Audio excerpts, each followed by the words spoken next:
Welcome in to your NFL Week 2 reaction, review, recap, analysis, live, fresh after Sunday Night Football, watching the refs single-handedly take away a Patriot victory, not once, but twice.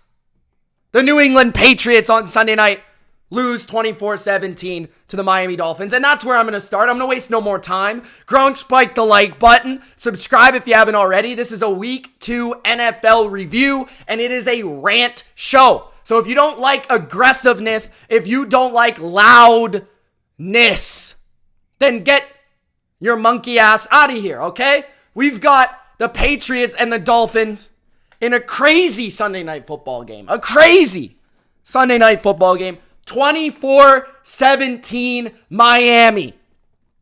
The first half, 17-3 Miami. Miami looked like they were outplaying the Patriots, moving the ball up and down the field. Moving up and down the field. But little did we know the Patriots were going to spark and come back. And this ended up being a crazy good game. One of the best. I know I'm a little biased, but one of the best of week number 2. So what are the takeaways from Sunday Night Football? For me, I got to start on the Patriots side. First of all, the Patriots need to learn how to block. During this game, we single-handedly saw one man and one man only be the biggest joke that we saw all weekend. Let me get my sound effect. Hold on. One sec. His name is Calvin Anderson. Got beat multiple times by Van Ginkel. The Patriots tomorrow should be on the phone with Mr. Collins out of Cincinnati and be asking, hey, well, how much do you need? Because we need a right tackle. The Patriots need a right tackle. The left tackle, well, Trent Brown was out. So I kind of expected that guy to struggle. He's the second or third string left tackle. I kind of expected that. Okay? But he wasn't actually as bad as, hold on, Calvin Anderson, who got dummied time after time. Mac Jones, this was a wild game. I don't even know how to explain it. But it's just the same stuff every single time with the Patriots. First half, New England's offense, it's got a spark.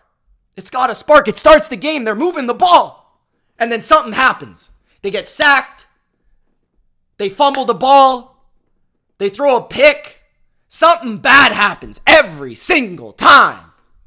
And then the other team gets the momentum. The other team starts hot. The other team comes out. Our defense plays softer than charming.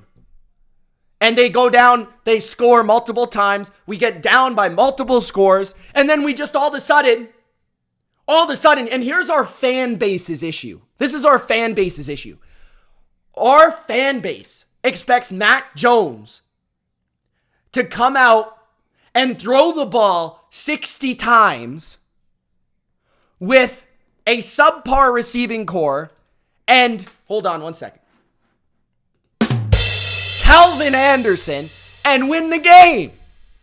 The Patriots were not built to win the game losing 17-3. We've got to start the game better. On offense, on defense. Our team was made to win 20-17, 24-17, 27-23 at the most. But we've got to start better. We've got to have balance. You know what also is a joke? Bruh. Our run game. It's ass. Ramondre Stevenson is a top 10 to 12 running back in the NFL, and yet bruh, we can't run the ball. And then our receivers get dummied by Xavier Howard every time we play the Miami Dolphins. Devontae Parker. Bruh. What are you doing? Demario Douglas disappeared from the game after he fumbled, unfortunately, because the kid has a spark. The kid can play, but he's made too many rookie mistakes. Kayshon Boutte cost us the game last week. Can't keep his 2 feet in the bounds. And then this week, we've got Demario Douglas can't hold on to the ball. We start the game better, we might have a chance to finish the game better. You go through the stats and honestly, yeah, their offense played well in the first half.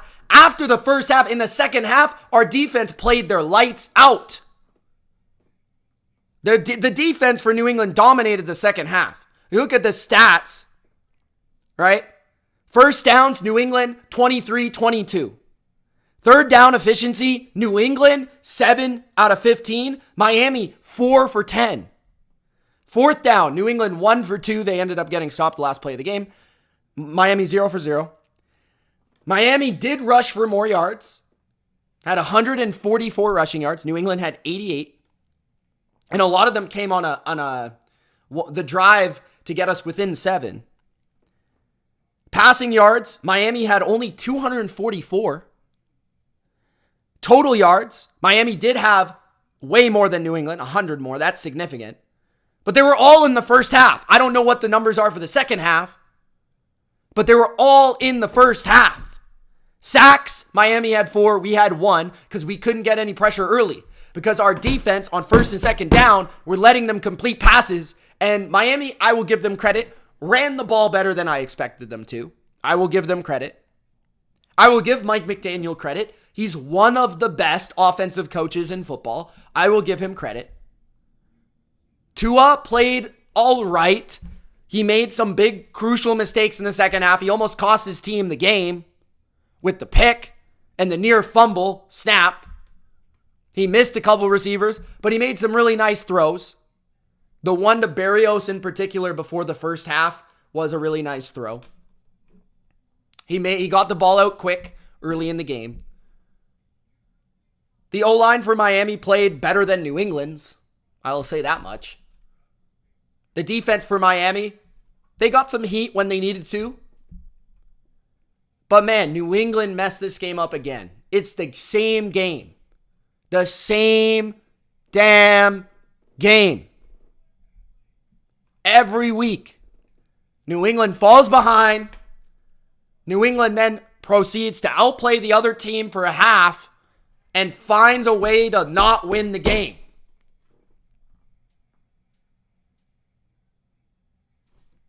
Bruh. Unbelievable. And it's disappointing. It's hard to watch. This is a franchise that used to come from behind all the time. And a lot of that is Tom Brady. But a lot of that is also having an offensive line that can block. A lot of that is also having a receiver that can actually move the chains in those situations. Whether it's Deion Branch or Troy Brown or Julian Edelman or Wes Welker or Randy Moss or Gronk. Right? Don't get it twisted. Tom Brady's the GOAT. But we're not even giving a Mac a chance out here. We got Mr. Tua turning the ball over with Tyreek Hill and Jalen Waddle and Mike McDaniel's ass with his glasses. Like, give the guy a chance, bro. We got Devontae Parker getting owned by Xavier Howard. Bruh. So, for me, this game was all about New England's missed opportunities. Once again, a theme that we have continued to see. That they're good, but they haven't been good enough, and they're making too many mistakes in a way that a Patriot team in the past would not make. In fact, it would often be the opposite. Sometimes New England would get outplayed, the other team would make mistakes, and they would still win. Miami, they found a way to go on the road for the second week in a row and win. They played well in the first half, especially offensively. New England forced them to have long drives, and they did that. They possessed the ball. They went dink and dunk. They were very good after the catch. They broke a lot of tackles. Tua made the accurate passes. And their first half was good enough to win them this game. Because their second half was not good. And I would say that Miami is a good team. I wouldn't put them in the contender status, personally. I don't see it. I think their defense can be had. I know they didn't have Jalen Phillips. They don't have Jalen Ramsey yet. Maybe that will change the team and the defense. Their defense definitely played worse than the score would indicate. And their offense is good. But I don't know. Something about Tua. I just don't think in those big moments he's going to come through. So for me, it's frustrating for a Patriots fan because every single time it's the same game. Every single time. So I hope next week's different. We play the Jets. We own the Jets. We should beat the Jets. It was a great game. It was very watchable, very fun. But New England, frustrating. Frustrating for a lot of the game. All right. Who does Miami play next, by the way? So Miami, they play... Hold on. I'm going to figure this out. Miami plays Denver, who's 0-2, and they play them at home. They should win that game. Then they got the Bills and the Giants. That Bills game is huge. Okay? But Pats need to win next week, or they're done. They got to win next week. So that's pretty much my Sunday night review. There was a lot that Cole Strange play, I could go on and on and on, guys. But the Cole Strange play, I thought it was a first down. Just at the end of the day, regardless of calls or whatever, there wasn't too many. There were some missed opportunities too. And some bad play calls too. We get a pick by Christian Gonzalez. We call a screen the next play. Then we get sacked the next play. Drives over. A big play in the game. A pick. We do nothing off of it. Even though it was in our end. It's a big momentum play. Another drive. We have a 3rd and 1. We call a toss. We lose 4 yards. 3rd and 1. We call a toss. Behind, guess who? Guess who, guys? Guess who?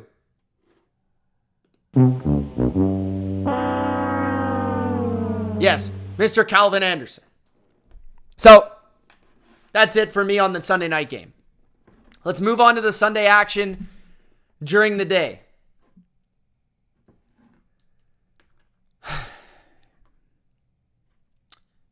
What should I start with? Oh, let's start with something that will make me happy. And I hate doing this, bro. But sometimes, when you do these things all the time and you make videos every single day and you have comments saying you're an idiot and you know nothing and you're going to be wrong and I'm going to come back here in a year when you're wrong, even though they never do because they're never right. Yes, I'm calling all those people out. Today, the Tampa Bay Buccaneers won 27-17 over Michael Vick 2.0, Justin Fields, who threw a pick for a touchdown to Shaq Barrett. I told all your Bears fans, you fanatics, Justin Fields ain't it. He's not it. I tried to warn you, bro. I tried to warn you to save the embarrassment. He's not it. He just lost to Baker Mayfield. In fact, he got outplayed by Baker Mayfield against the Tampa Bay Buccaneers, a team that everyone thought would suck. Justin Fields, 16 for 29, 211, 1 touchdown, 2 picks on the day. He was sacked not once, not twice, not 3 times, not 4 times. Holy smokes. Not 5 times. 6 times, brother. 6 times. And for some reason, the Chicago Bears offense only ran the ball with their running backs 11 times. Okay, so this is a two-sided thing. Not only does Justin Fields suck, but the coaching staff are a bunch of idiots. Why are you running the ball 11 times when you've got an offense that can't pass the damn ball? It's not like you were losing by a whole bunch of points in this game. Why are you running it 11 times? You're averaging, I don't even know, more than 8 yards a carry in this game. I'm reading the stats right now. Khalil Herbert had 8 yards per carry, and he only touched the ball 7 times. Oh, that was Roshan. He had 8 yards a carry. Herbert had 5 yards a carry. Your running backs had more than 5 yards a carry. DJ Moore had a great game. Wow, the trade. Oh my God, great. Nobody cares. Nobody cares about DJ Moore getting 100 yards if you lose. No, nobody. Not me. Not Jordan Hunter. Not MA Football Guy. Not PFF. They don't care, bro. Not one person. The Bucks, 27-17. Baker Mayfield. Shout out to Baker Mayfield. 317 yards and a tutty. 26 for 34 in that game. His first home opener for the Tampa Bay Buccaneers. Rashad White, a touchdown in the game. 73 yards. Mike Evans. Shout out to the legendary Hall of Fame, Michael Evans. 6 catches, 171 yards, and a touchdown. Shout out to Joe Tryon, 2 sacks. Shout out to Vita Vea, 1.5 sacks. The Bucks are 2-0. Now, I don't think they're going to make the playoffs. I don't think they're the best team in their division. But that's a heck of a start for the Tampa Bay Bucks. And it's the worst nightmare for the Bears. But I hate to tell you, I told you so. I told you. So that's my takeaway, bro. The Bears stink. Justin Fields stinks. And you should have known because I already told you. They suck. Okay? Next. The Atlanta Falcons and the Green Bay Packers. I'm going to be honest. I did not see much of this game. So this is a game I'm going to have to go back and watch before I make my picks next week. But just a quick shout out. Atlanta wins 25-24 over the Green Bay Packers. Good win. But I also want to say Packers being really close in this game is also like a round of applause. Right? Like maybe a small one. You know what I mean? But why? Because Christian Watson didn't play, Aaron Jones didn't play, David Bakhtiari didn't play. 3 of their best, literally their 3 best offensive players did not play. And they nearly beat Atlanta in Atlanta. A team in Atlanta that I think is going to make the playoffs. I think they're the best team in their division. So people were wondering about what is Green Bay going to be this year? And after that impressive win over Chicago in Chicago, are they any good? I think this game answered that question. Because without their 3 best offensive players, they nearly went to Atlanta and beat Atlanta. Also, in that game, there was a running back named Bijan Robinson, who had 19 carries for 124 yards, a 6.5 yards per carry. He also had 4 catches for 48 yards. His first 100-yard rushing day in the NFL. Congratulations to Bijan. That is what I expect to see week in and week out for the Atlanta Falcons. Desmond Ridder still sucks. He did run the ball 10 times for 39 yards, though, and a touchdown. Drake London got involved. 6 catches, 67 yards, and a touchdown. So, Atlanta wins another big game, a close game. And Arthur Smith is winning close games now for the Atlanta Falcons. They start 2-0. I picked them to win the AFC South, or the NFC South, and I think they will win the NFC South. I like how they've started. I like how their offense looks. 2 weeks in, 2-0. Defense looks improved overall.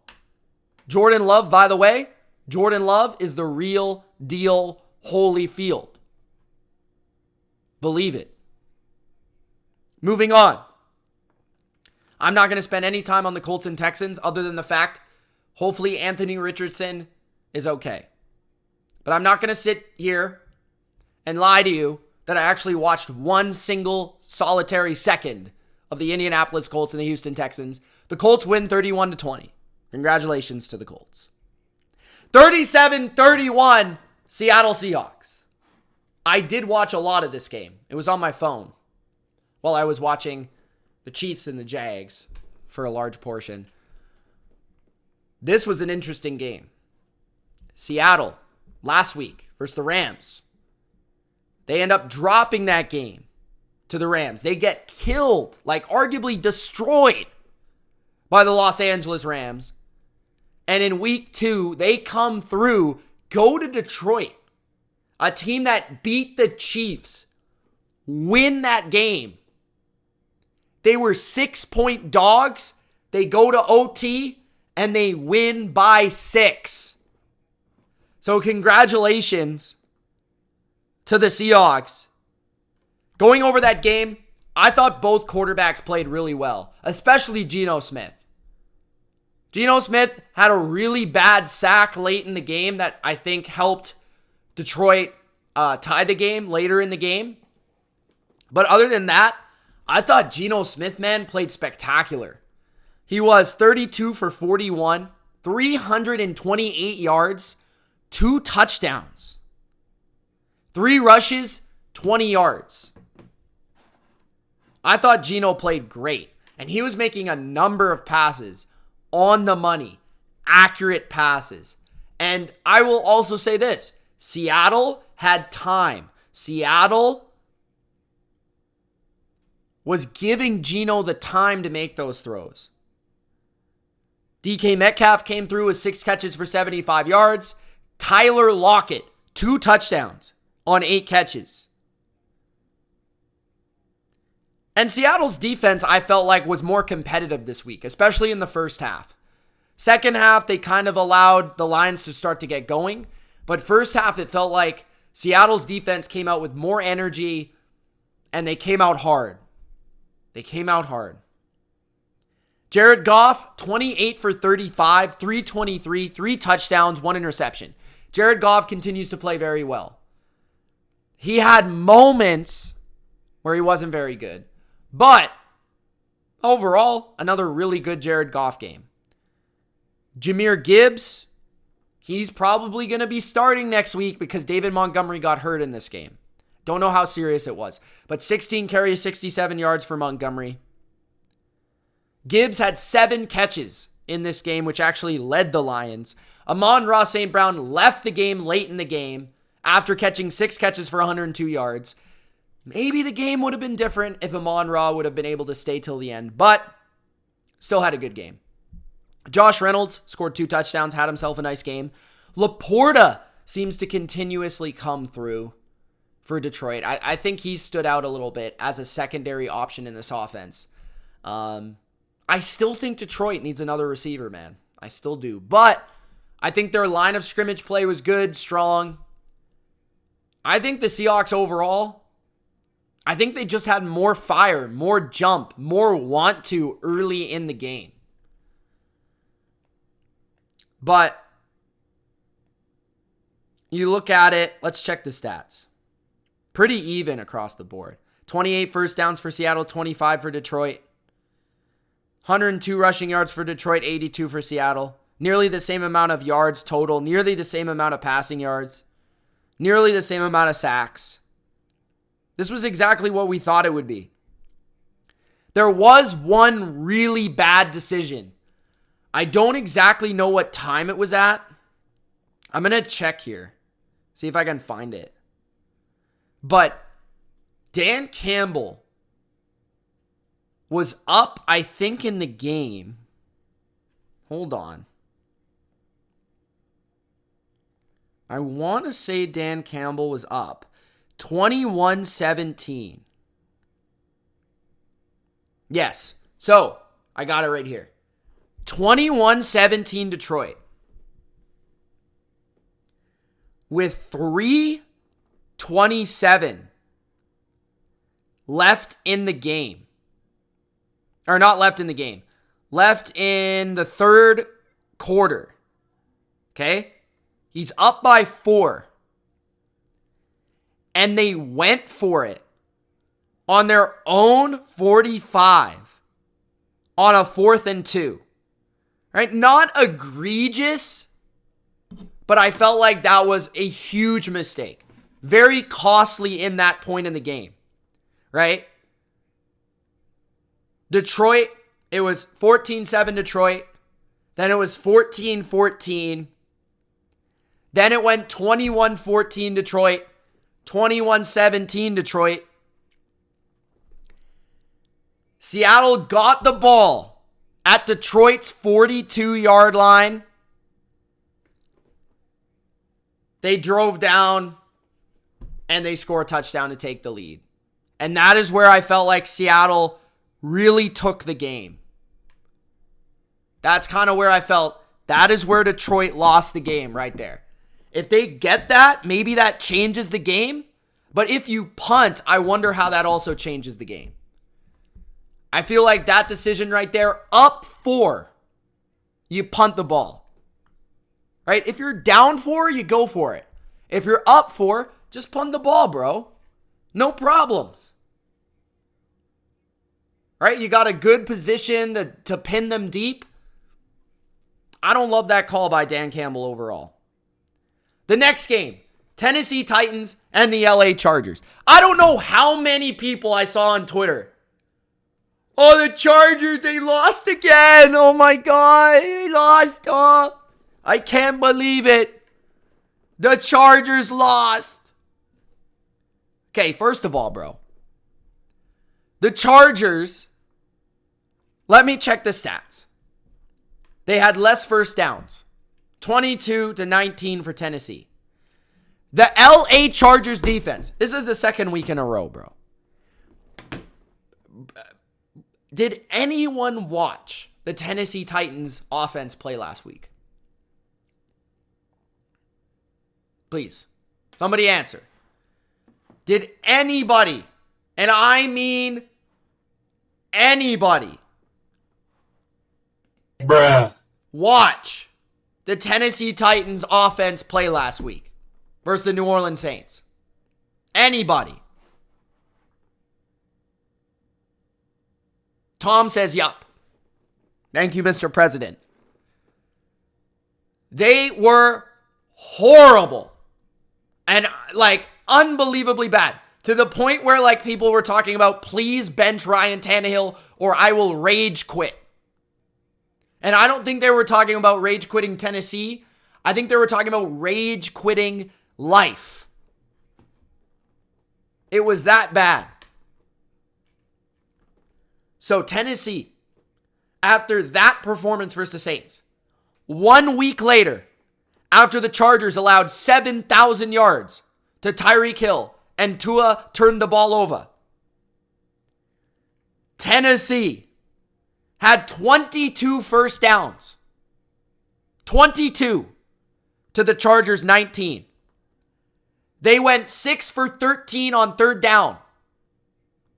And the Chargers, guess, went 2 for 14 on third down. How do you expect to win a game when you're 2 for 14 on third down? The Titans had 140 rushing yards, 340 yards. They led the game in penalties, and they still lost. They had 36 minutes in possession. If you're wondering what the problem with the Chargers is, it's the fact that their defensive coach, named Brandon Staley, can't stop a freaking nosebleed. They just played arguably the worst offense in pro football. And they allowed 27 points. They allowed 50% on third down. They allowed more first downs than they got. Speaking of that, right? Justin Herbert, in this game against a very good defense, had 300 yards and 2 touchdowns. Keenan Allen had 8 catches for 111 yards and 2 touchdowns. Mike Williams had 8 catches for 83 yards. And you lost to a team who can't score any points, and yet they can only score points against you. Who is the problem here? Who is the problem? Brandon Staley. Moving on in the next game. I didn't see the Ravens and the Bengals. I'm not really going to talk about that. I'm going to skim through it. If anyone has any word on that game, let me know. Looks like Lamar played better, 24 for 33, 237, 2 touchdowns, 12 rushes for 54 yards. All right. Gus Edwards, 62 yards, led the team in rushing. Aguilar, 5 catches, 63 yards and a touchdown. Zay Flowers, 4 for 62. Mark Andrews back, 5 catches, 45 yards and a touchdown.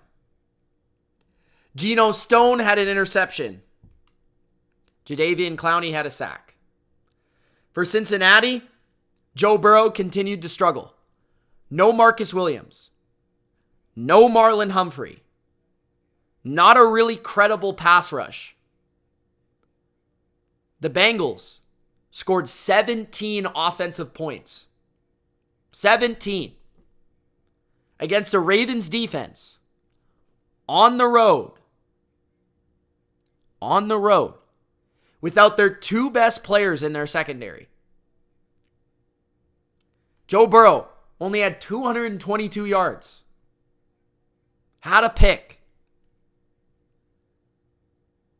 T. Higgins, 89 yards on 8 catches for 2 touchdowns. Good game by him. Jamar Chase, 31 yards. 31. That's not good enough. And the Bengals defense didn't have a single sack. The Ravens, 7 more first downs. Nearly 100 more rushing, more than 100 more rushing yards. More passing yards. The Ravens had 415 yards. 7 more minutes of possession. The Ravens dominated the Bengals.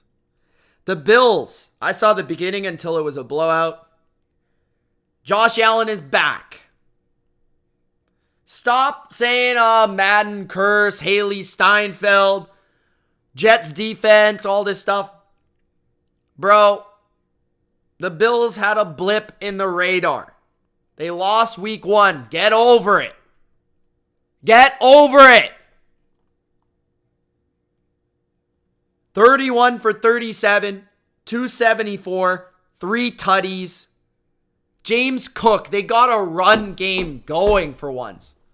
17 carries, 123 yards. He also caught 4 catches, 36 yards. Looking like a workhorse running back, James Cook.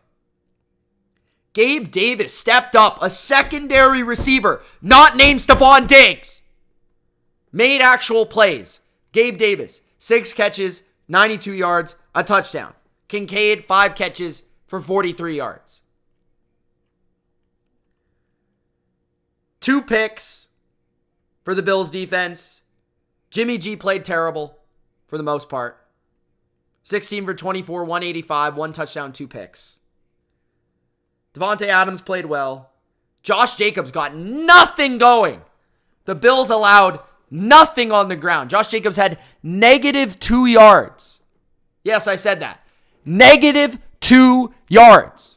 So if you're wondering, where did the Bills go? Well, they showed up on Sunday. The Chiefs And the Jags. This is a game that I saw the entire thing. Every single second, every single snap. This was ugly. This was an ugly, bad, poorly executed football game. It was very ugly. It was not a pretty watch. The Chiefs won. The Chiefs covered. 17-9. 29 for 41, 305, 2 touchdowns, 1 pick for Mahomes. Mahomes also scrambled 7 times for 30 yards. And one of the biggest questions about this game was, why did Andy Reid not run the ball more? Isaiah Pacheco didn't really start running the ball until the fourth quarter. He had 12 carries for 70 yards, 5.8 yards per carry. They should have ran him a lot more than they did. The offense was very slow to start the game.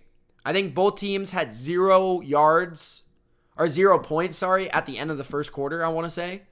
I think it was 0-0. I think it was like deep into the second, like not any points. Sky Moore stepped up with a big play at the end of the game. He also had a touchdown. I thought Justin Watson played a very good game for Kansas City on his 3 catches for 62 yards. Kadarius Toney got his head out of his rear end for 5 catches for 35 yards. Noah Gray had a nice little work in there, but overall, man, the Chiefs did not play well offensively. They didn't really protect that well on the edges. I felt like they took too many penalties. I want to say Jawan Taylor by himself had about 5 penalties. Let me check. The Chiefs had, 12 penalties. 12 for 94 yards. The Chiefs was also 4 for 13 on third down. The Chiefs, 4 for 13 on third down. You never hear that. Now, I think the difference in the game was the Chiefs' defense. The Chiefs' defense played superb. They sacked Lawrence 4 times. Chris Jones made an impact with a big 4th down stop. Karlaftis had a good game. I thought the Chiefs' secondary played really well. Calvin Ridley didn't go off in this game. L'Jarius Sneed covered him for much of the game. Christian Kirk did have a nice game near the end, 11 for 110, but it wasn't enough. The Jags didn't really run the ball that well either. The Chiefs did a good job in that regard as well. Chris Jones helped with that. Calvin Ridley, only 2 catches for 32 yards. That is why the Chiefs won. Calvin Ridley nearly had a touchdown at the end of the game. Couldn't get both feet in. Zay Jones. Zay mother effing Jones. 2 plays where he only got 1 foot in the end zone on a catch for a touchdown. 1 foot. If they get one of those, this is a different game. But overall, Kansas City's defense played awesome. They won them this game in Jacksonville. Chiefs still look sloppy, slow, and just, I think sloppy is the word. Sloppy. The execution was not high. And Jacksonville, their O-line continues to struggle. And Lawrence was just a bit off, it felt like. With all those weapons, you shouldn't be off. But credit the Chiefs' defense. I don't think Lawrence did not wow me in that game. I don't think he played that well. The 49ers and the Rams. The 49ers win 30-23 in a bit of a shootout type of game, kind of surprisingly. McVay did kick a field goal with like no time left to make it a 7-point game just to cover, for some people, the spread. Brock Purdy had an okay game. 17 for 25, 206. Early in the game, he was really, really, really good. I think he was like 8 for 8 early in the game. Later in the game, the Rams seemed to figure it out. I think Brandon Ayuk got hurt at some point.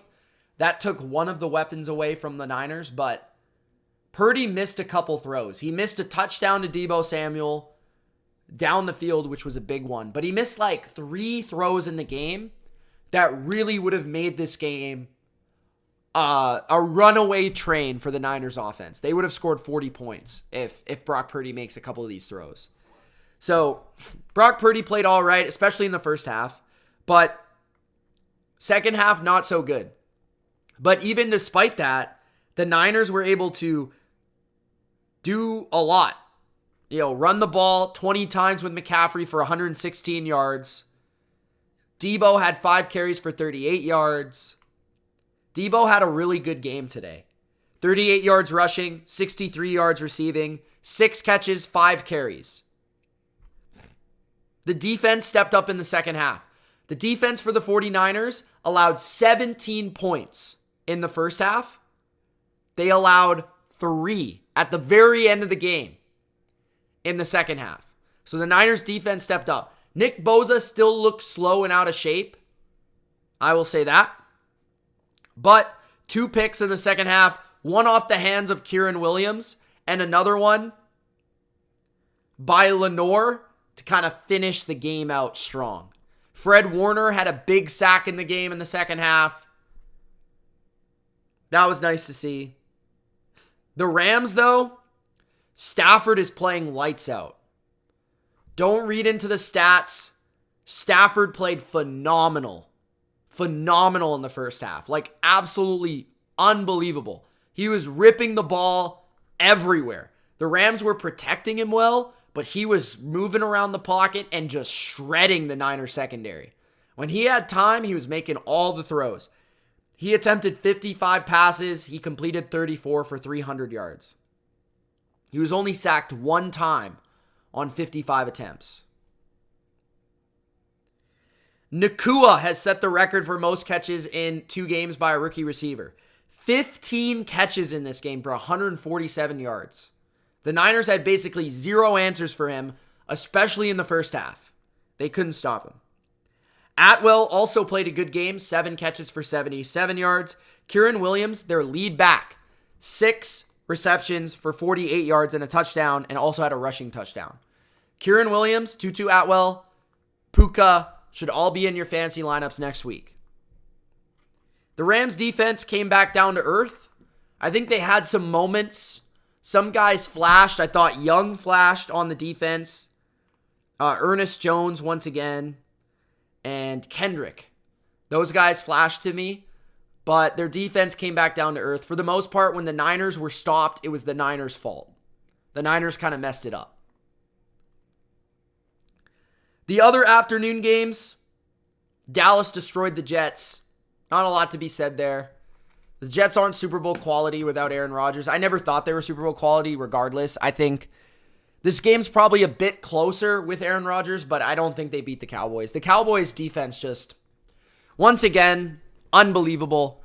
The pressure, unbelievable. Early in the game, dominant, right? Late in the game, they just, kind of glided to victory. Dak Prescott was lights out, surgical. I thought Dak, if Dak Prescott plays like he did against the Jets, the Cowboys might win the Super Bowl. Like, for real. Dak was efficient.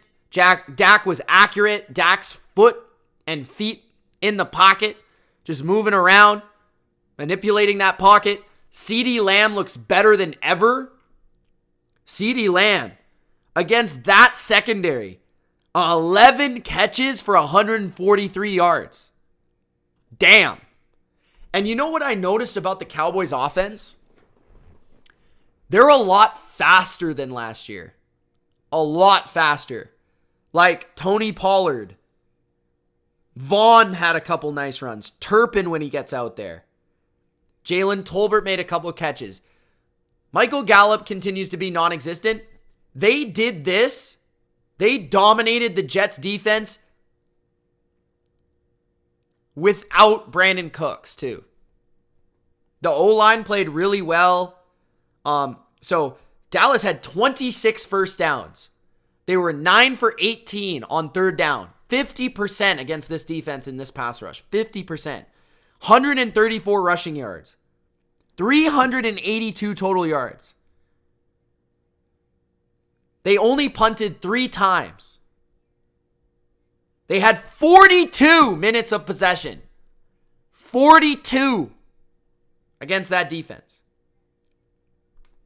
Well regarded as one of the best defense in football. Zach Wilson, 3 picks. But I believe a couple of them came in the second half when they were already trailing by a lot. So he was kind of like not forced to make those, but at the same time, they needed to make some plays.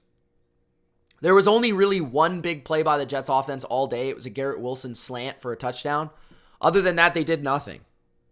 They couldn't run the ball. Breece Hall had 4 carries for 9 yards. Not sure why he only had 4 carries. That's a little odd, but 9 yards. Zach Wilson led the team in rushing. That can't happen for the Jets to win. If you want to win, Jets, you've got to be able to run the ball. Right? Only 1 sack for the Jets. For the Cowboys, Parsons had 2 sacks. Curse, Hooker, and Diggs with the interceptions. Dominant from the Cowboys. I think Dallas, them and San Francisco, they look like the best teams in football by far. By far. Not even close. And I think Dallas, I would give them the slight edge after today. Washington was able to come back down 21-3 versus Denver. I want to say a couple things about that game, which corresponds with the game that the Chiefs played. First, Eric Bienemy, people need to start giving him credit. I don't remember the last time. You guys let me know. I don't remember the last time the Washington Commanders scored 35 points in a football game, regardless of opponent. And this is a good Denver defense in Denver. I don't remember the last time the Commanders scored 35 points. Do you? Eric Bienemy, great job. That corresponds with how the Chiefs offense has been playing so far. They're missing him, I think. They've barely done anything in the first 2 weeks, the Chiefs, offensively. Defense has been great. Offense has struggled. Eric Bieniemy's in Washington now. Going through the stats. 27 for 39, 299, 2 touchdowns for Sam Howell. Unbelievable game for Sam Howell. Felt like in the first half they were moving the ball, but every time he would make a big play, they would get called for holding or something would happen. Sam Howell played great. He was throwing the ball well. He was scrambling when he needed to. McLaurin had a huge catch in double coverage for a touchdown. 5 catches, 54 yards, and a touchdown. But the ball was spread around to a bunch of different receivers. Bates, Gibson, Robinson, Brown, Logan Thomas, Dotson, Turner, Samuel, Pringle, all caught a pass. That's a long list. Washington, sack affair. Payne had a sack. Sweat a sack and a half. Chase a sack and a half. Davis a sack. Smith-Williams a sack. Toohill a sack. How many sacks is that? Washington had 7 sacks on Russell Wilson. 7. Washington had 26 first downs. And this game, this score is deceiving because Denver was up 21-3. And then from there, Washington outscored them. I want to say 30 nothing. Something like that. It was wild, man. Wild. Like the Commanders went on it was 21-3, 7-10, 17-3, 24, 31-3 before the Denver Broncos responded. 31-3. Something like that. Russell Wilson threw like a crazy pass at the end, ended up scoring for a 50-yard touchdown, gave them a chance on the last play of the game, and they couldn't convert. Russ is not the part. Russ is not a good player anymore. It's solidified. His stats don't look that bad. 308, 3 touchdowns, 1 interception. The guy was sacked 7 times. He can't run that well anymore, although he had 56 yards rushing. But a lot of this came in garbage time, guys. Like, I don't know, man. I don't know. Russ, he just ain't it. He's done. I think he's toast. He's done. But I want to give Washington credit. That's a huge win and a great comeback that I haven't seen them make in years. Years! They might possibly be a little bit of a dark horse to make the playoffs this year because the defense can play. They can rush the quarterback. They stopped the run fairly well in that game against Denver, I felt like. They did, right? 44 yards for Javonte Williams. So, the defensive line's good. Man, Denver is in trouble, though. Denver's going to be a bad team. I don't think they're, like, awful, but they're not average. They're bad. They're straight up bad. They've lost to the Raiders. They've lost to the Commanders. They're not a good team. The Giants win 31-28. The only thing I want to say about this game, credit the Giants for coming back and having heart and showing fight in the second half and actually pulling that off, which is insane. They were losing, I think, 20-0, which is a huge comeback. It almost felt like the Cardinals were trying to lose this game. It felt like the Cardinals forgot that they wanted the first overall pick. And they, lost the game on purpose. But Saquon Barkley, unbelievable in the second half. Daniel Jones, great performance in the second half. Darren Waller stepped up. I think he had 6 or 7 catches off the top of my head. The defense kept getting stops when they needed it. I think Saquon had 3 touchdowns, 2 or 3 touchdowns in the game. So the Giants keep their season alive. 0-2, if you drop to 0-2, losing to the Cardinals, that could potentially kill your season. But the Giants come up with a huge one-score win, as they did many times last year. Those were all the games. That is week number 2. My thoughts, my reaction. I'll come out with my power rankings soon. Crazy week in the NFL once again. A lot of really good games, multiple overtime games. Some great comebacks that succeeded. Some great comebacks that just fell short. Some upset action as well. Another great Sunday in the NFL. Appreciate everybody watching. Gronk spike the like button. Subscribe if you haven't. It's Mitch. Thanks so much for tuning in. Peace, guys.